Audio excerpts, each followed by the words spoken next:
ಪುರುಷನಿಗೆ ಹೋಲಿಸಿದರೆ ಮಹಿಳೆ ದುಪ್ಪಟ್ಟು ನೋವನ್ನು ಸಹಿಸಿಕೊಳ್ಳಬಲ್ಲಳು.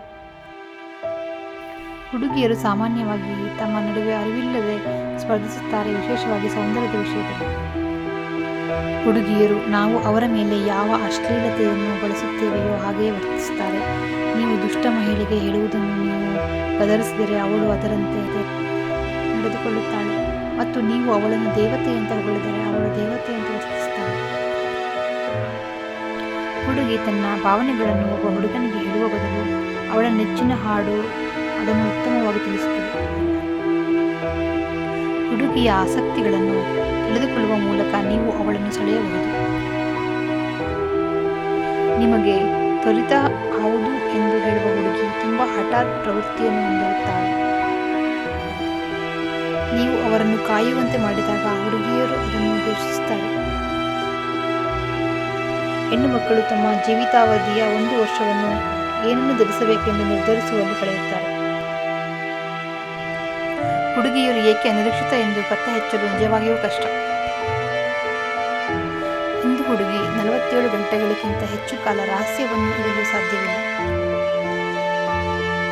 ಒಂದು ಹುಡುಗಿ ತನ್ನ ಗೆಳೆಯನನ್ನು ಪ್ರತಿ ಬಾರಿಯೂ ನಂಬದಿರಬಹುದು, ಆದರೆ ಅವಳು ಯಾವಾಗಲೂ ತನ್ನ ನಂಬಿಕಸ್ಥನನ್ನು ನಂಬುತ್ತಾಳೆ. ಹುಡುಗಿಯರು ತುಂಬಾ ಅನುಮಾನಾಸ್ಪದ ಮನುಷ್ಯರು.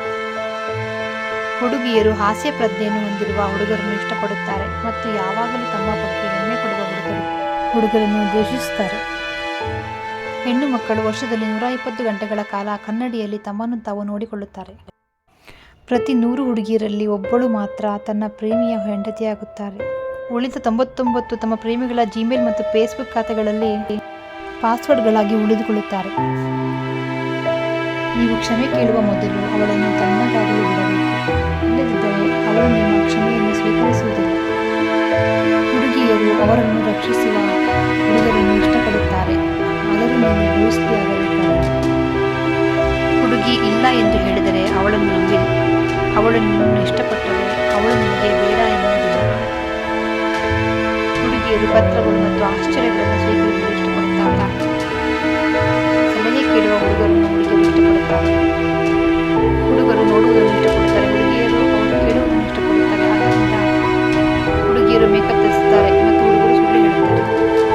ಪ್ರತಿಯೊಬ್ಬ ಹುಡುಗಿಯ ಜೀವನದಲ್ಲಿ ತನ್ನ ಆತ್ಮೀಯ ಸ್ನೇಹಿತನೊಂದಿಗೆ ಹಂಚಿಕೊಳ್ಳದ ಕರಾಳ ರಹಸ್ಯವಿರುತ್ತದೆ. ಹುಡುಗಿಯರು ತಾವು ಮೆಚ್ಚುವ ವ್ಯಕ್ತಿಯೊಂದಿಗೆ ಮಾತನಾಡುವಾಗ ತೊದಲುತ್ತಾರೆ. ಮಹಿಳೆಯರಿಗೆ ಸುಳ್ಳು ಹೇಳಬೇಡಿ, ತಡವಾಗಬಹುದು, ಆದರೆ ನೀವು ಖಂಡಿತವಾಗಿ ಸಿಕ್ಕಿಬಿಡುತ್ತೀರಿ. ಪ್ರತಿ 90 ಸೆಕೆಂಡಿಗೆ ಒಬ್ಬ ಮಹಿಳೆ ಗರ್ಭಾವಸ್ಥೆಯ ಸಂಬಂಧಿತ ತೊಡಕುಗಳಿಂದ ಸಾಯುತ್ತಾಳೆ. ಆದ್ದರಿಂದ ದಯವಿಟ್ಟು ಮಹಿಳೆಯರನ್ನು ಗೌರವಿಸಿ.